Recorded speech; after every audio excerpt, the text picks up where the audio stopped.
Hi, welcome to some ideas for using 20 fat quarters with GourmetQuilter. I'm Susan Clare, GourmetQuilter, and we're having a whole lot of fun making things out of fat quarters. So I started with a stack of fat quarters like in my photo there, and we're making 20 different things we started with 20 fat quarters. So we've cut them all up and we're making all sorts of different things. So we're actually up to idea number 6 this time, which is great, and we're making a wonderful cushion using several colours, well quite a few colours actually, from, guess what, our fat quarters.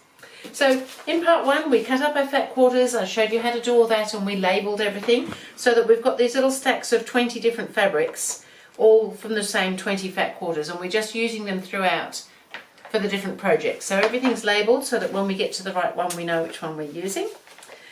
So this time we're going to be using piece number 6, and I've already used quite a few of them here. So there are actually a few spares on this one as well. So we're keeping all the spares because we may well be using some of those a bit later on as well. So piece number 6 is 20 squares. We actually only need 16 different colours this time. So you can pull out 4 of them that you don't want to use for now and save them for later. I've chosen this time, I've already started some of the work. I've chosen to use this wonderful mustardy colour because I just thought it set the colours off really nicely. So I have actually pulled out ones that were just very similar, so that was quite convenient that we didn't need all of them. So what we need to do now, we started off, as I said, with our squares. We need to have some smaller squares of a background colour, in this case the mustard. Up here I used the white, and so we need to stitch some onto there. So I've already started doing some of that because what we're trying to do is have 4 corners on so that we end up with a square on point that ends up the same size as we started, but we put 4 corners on and trim it back to the same size. So I've already done a couple here already. These are the last couple I need to do.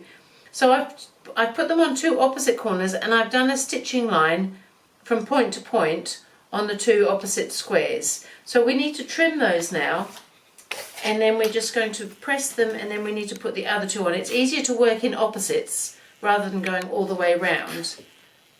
So that we just need to trim off our corners here. So I'm just leaving the 1/4 inch seam allowance on these. So nothing terribly hard about this. They do get a little congested with all the seams and corners and things a little bit later on, but generally speaking we're doing pretty well. So I'm just going to press those out now. So when you press things like this, because this is now on the bias, just be careful not to stretch that seam as you press it. It will sit nicely, so you don't want to just sort of push it right out and cause it to bend and things. So if you can just get a nice straight press there, that's really good. If you're using steam, and I have got a little bit of steam coming out of this iron, I've noticed, you have to be especially careful of that sort of thing because steam will set it, which isn't always helpful. It's helpful when you want it set, but not when you don't. So we've got them at this stage now. So you can chain piece these through, which helps with some of the time if time's a factor for you. And now we're just going to do the opposite 2 corners. So we just need to place those on. So if you wanted to mark the diagonal on your square, you could do that, or you might have a little tool that helps you feed diagonal squares into your machine for sewing along, or you may find that you can just stitch these ones because they're not particularly large, and you can probably just stitch from point to point, which is what I'm going to do at this stage. So I'm just sewing the diagonal from one end to the other.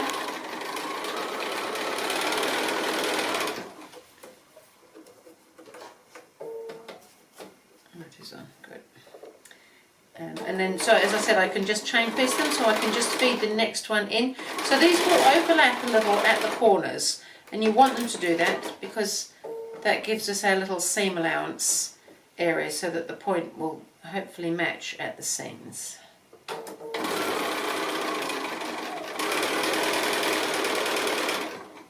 And this one's ready to go too. So these are kind of fun little units to do. So I've done both of those, and again we need to trim and press again.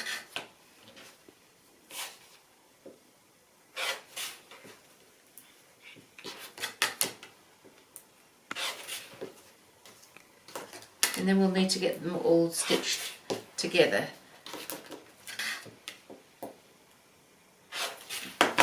So we'll get these pressed. It's so much fun working with these 20 fat quarters. It's amazing how you can just get so much from some fat quarters and some backgrounds and borders and bits.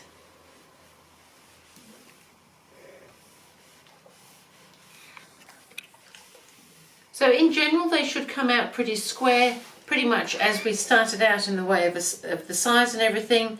So hopefully things haven't moved too much for you. What we now need to do is put them together. So you need to choose the order that you want them in, whatever that is, doesn't really matter in my case. We're just going to join them together with a regular 1/4 inch seam, but you do want to try and match these points. So I found the best way to do that was to flip back, to hold it together and flip it back so that we can see these 2 points here and match them at this stage. Because just sometimes there's a little bit of movement that's gone on and you just want to be able to sit that together, or you can flip it this way, but because the point sort of folds back you can't see quite as well. And then just do your 1/4 inch seam allowance and you can see where the point is here so that you can stitch right through it there. So we'll just do this one.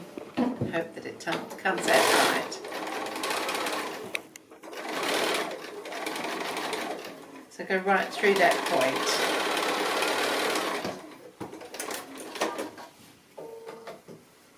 And that's actually looking pretty good. So that's what we're aiming for, is something like that. So I'll go ahead now and finish putting these together. So all I've done here is I made up a row of 4 and then I've joined the 3 rows and we just need 4 rows. So I'll go ahead and do that, and also there's going to be some borders to go on. So I've actually already cut those ready, so we've got 2 sides, so it's just a frame around really, just to bring out the size. So we've got, this is what the white is around the edge here. So I'll go ahead and get all that done, and then we've got to do some quilting. So I'll show you what I'm doing when I'm doing the quilting. So I decided I would do a large meander quilt, free motion quilting on this one. So I'm having a whole lot of fun here.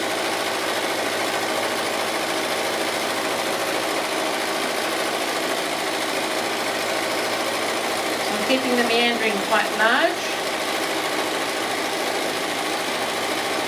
Goes quite quick like this.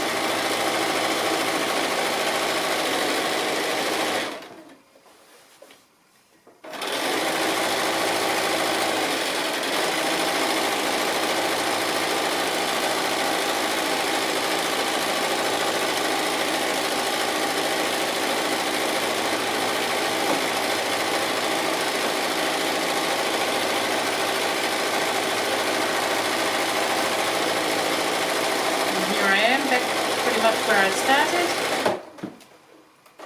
So that hasn't taken very long to do it all. So I think that's kind of quite fun. So I had a piece of batting just ever so slightly larger than my front. I've got a piece of something that there's a lining. So something, the lining you won't see it. It's right inside the cushion. So this is a great opportunity to use up something that perhaps you wonder why you ever bought it maybe, or perhaps you just got something really plain that you just want to pop in there, or maybe something super busy that you want to pop in there because it won't be seen, it's inside the cushion. So I'm just going to trim all that up now so that it's nice and straight. So then we're going to make the back. So we're going to pop a zip in the back. So I'm going to get everything organised so that I can show you how to put the zip in the back. And we're going to bind it. So you can see here it's actually just got a binding, the same as we do with a quilt. So we'll get the zipper sorted so that you can see how to do all that. And then really it's just a matter of binding it like a quilt. So kind of fun.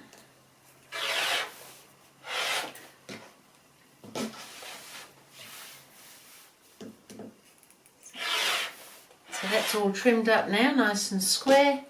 So that's pretty good.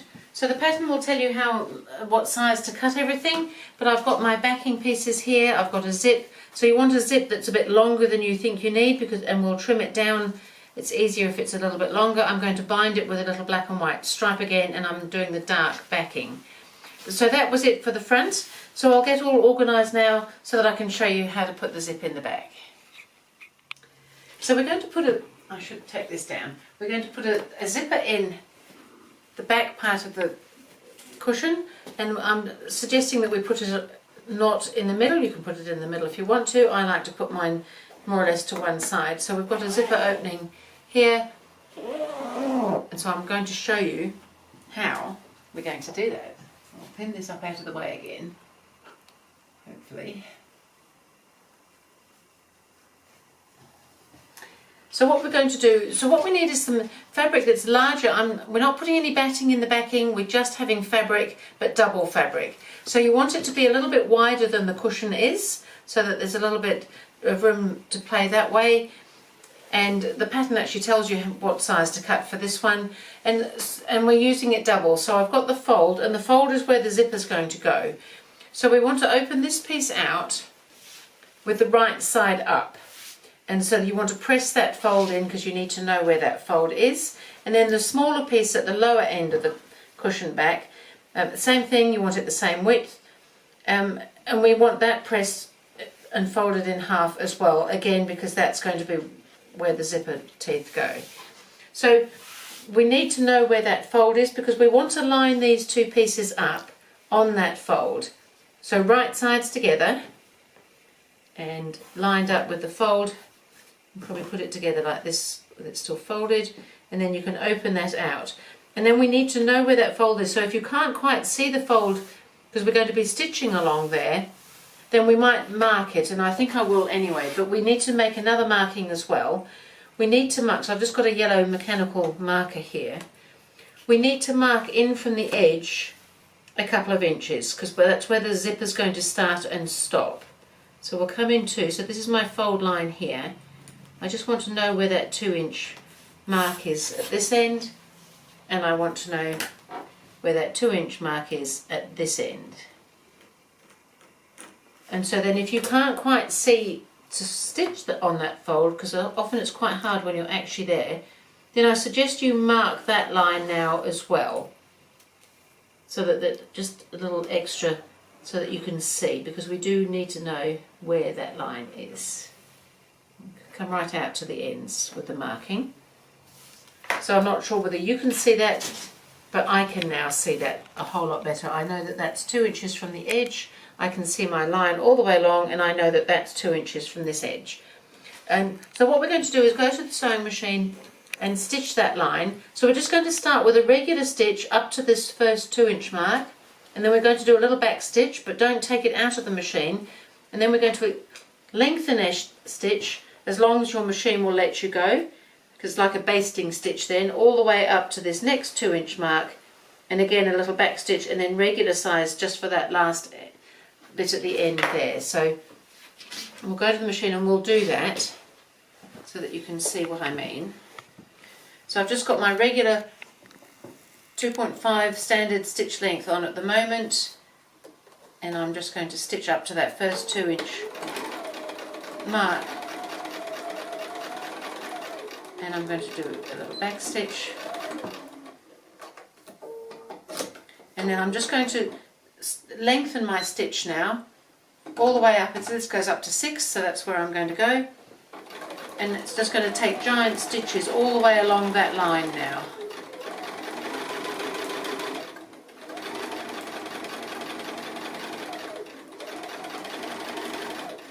And there's my little marker coming up again, so I'll just get to there.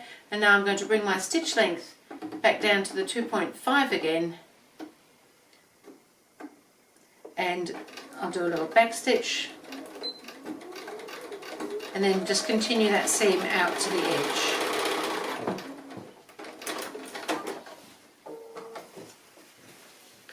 So what we've got now is these two pieces here, are stitched together, And if we were to pull that apart a little bit, I'm not sure if you can see that on the camera, but you can see that that's quite a big stitch and it will sort of gape. But it's only a temporary stitch, but the ends are stitched in firmly, so that's really good. So you need to decide now which is your right and wrong side, because it's a double fabric. Like if you've got one for some particular reason that you prefer to have on the outside, now's the time to know that. So what we're going to do now is, so this is my wrong side, I've decided, and I've got my zipper here. So I want to start stitching this zipper on so that the teeth are going to line up. This is my line up here. So I'm going to open the zipper. So now it is too long. It's as long as this is, but it's too long for our opening. Remember, we came in 2 inches. That's how long the opening for the zipper is going to be. We want the zipper longer, like this is. It can be even longer if you have an even longer one, because we're going to be trimming it. And then I'm going to open it right out, because we're just going to work with one side at the moment. So this is the inside of my cushion, and so we want to put the right side of the zipper facing that. So and we want to extend beyond, we know where our 2-inch line, if you're not sure, you could mark that 2-inch. Again, it is quite helpful to know where that is on this side as well, because we want to start and stop with our zipper there. So we may find a couple of pins would be handy with this, although probably more on the second side than the first. So we want to make sure that the zipper's right side down, and we want to extend the end that opens beyond our little 2-inch marker. And we can pop a little pin in there just to hold it. We're going to stitch it. I'm going to use a zipper foot. I'll have to change that on my machine. Most zipper tapes have like a little line that's about 1/4 inch from the teeth. So we want to stitch more or less along that line. And we're going to keep those zipper teeth lined up as much as possible with that join that we've made there. So we want to stitch all the way down one side, and we want to stop and end off where the 2-inch marker is down this end as well. So I'll go ahead, I've just got to change my foot and things, so I might get my machine ready.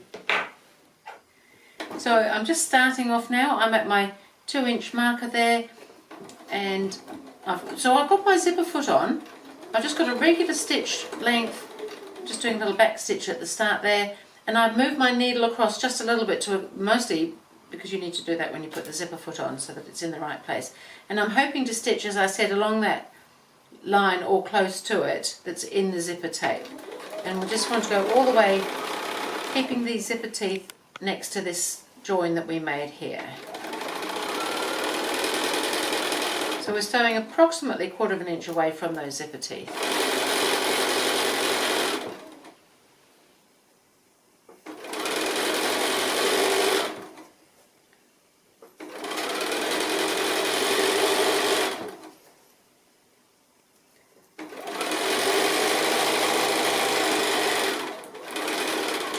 I'm back at my next yellow line again, so I'm just going to do a little back stitch, and I can take that out now.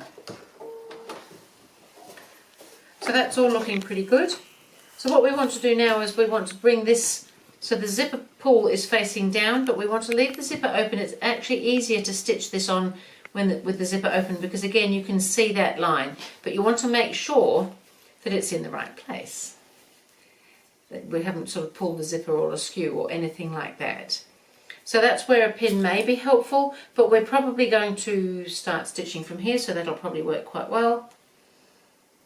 And we're going to come back to here, and it should end up at the same place back here at our 2-inch marker again.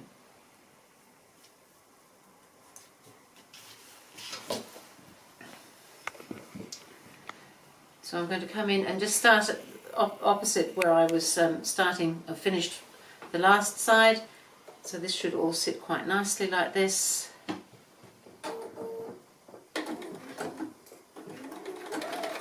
Back stitch. And I'm just going to keep those teeth sitting next to the other teeth, basically.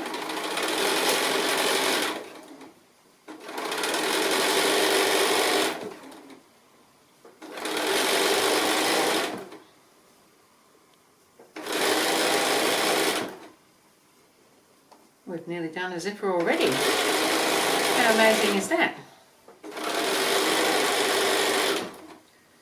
So when we get to this end, when we get to that marker point or level with our stitching where we started, we can just pivot and stitch across the zipper.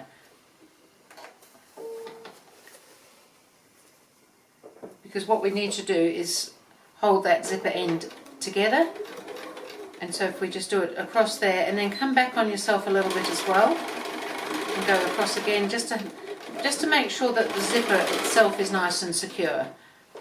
And other than that, we can end that off because we now have this top end nicely secured in there. So at this end, so we have actually stitched the zipper in, it's just that we've got a whole lot of stitching holding that fabric together there.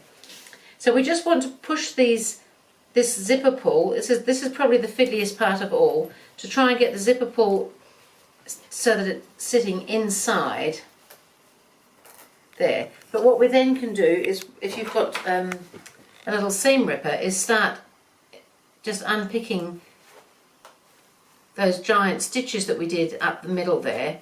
And if we do that down here, you'll find that you can get hold of that zipper pull and pull the zipper up so that we can stitch. We've still got to stitch across the bottom end.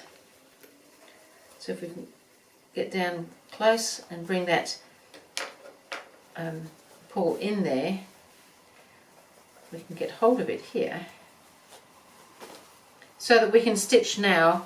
We want to stitch across, like we stitched across this top edge, we want to stitch just across here. So I can go ahead and do that, and we can take the zipper, we don't actually need the zipper foot on now, but it is still on, so that's okay.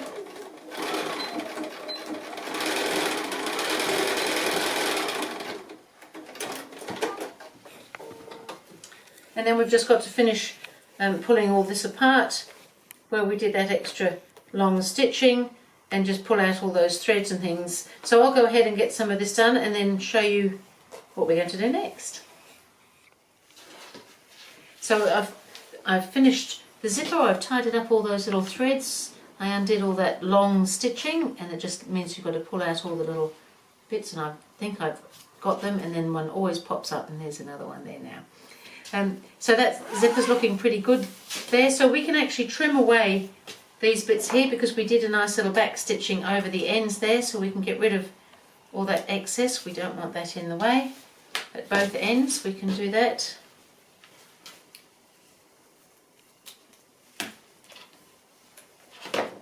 And we're ready to trim this now to the cushion front. So we're going to put the right side down out to the back, so we're putting wrong sides together. And we just lay this on top. This should be a little bit larger, pretty much all round, and I think that's all looking pretty good. So I want to centre it side to side because that's where the zipper, and then we just need to trim it to the same size, and then we can bind it just like we bind a quilt. Nothing hard about that. So what I usually do is I trim all the edges, and then I pop a couple of clips or pins or something in it to hold it all together, so that we can just bind all round as if it's just a quilt.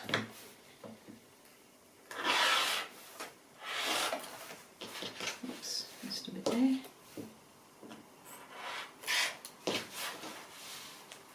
So exciting.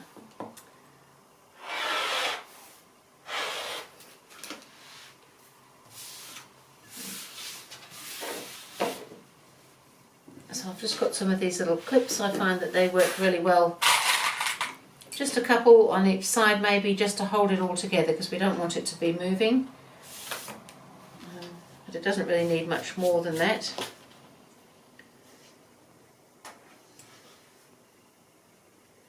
And then we can start binding it. So I've got my binding already. I'm doing the little black and white stripe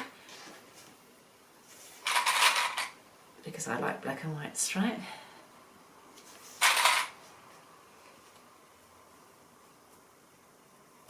And so, because I'm going to machine my binding down, I usually machine it onto the back and then I also machine it down onto the front. I'm going to turn it over. Everything should be lined up. Shouldn't be seeing the front at all. Just make sure that your clips haven't sort of done anything they shouldn't with it. And then I've got my binding here. So I'm just going to start, I'll probably start and stop on the bottom edge. And my zip's along here, so this is my lower edge. So we need a couple of strips of the binding in the way of length. And I usually just start by folding that over. You've probably seen me bind before. I just trim off that little selvage edge there. And I'm just going to start somewhere along here. And I'm just going to machine to the end of that little folded over corner, and then I'm going to bring this over and start, just leave a gap of about 3 inches, and then with all the raw edges level, and then do the little flippy corners and things. So I'm pretty sure you've seen me do all that before. So I'll go ahead and get the binding on and then show it to you when it's pretty much done. So I've just come around the last corner, and I'm just about back where I started, just putting the binding on, and where I left that little gap there. So what I'm going to do is stitch onto that point underneath there, and then I'm going to trim this off so that it sits within the gap that I've left, so that I can just tuck that end in. And then so I fold that in and bring that back over the top there, and I find that sits really nicely as a join.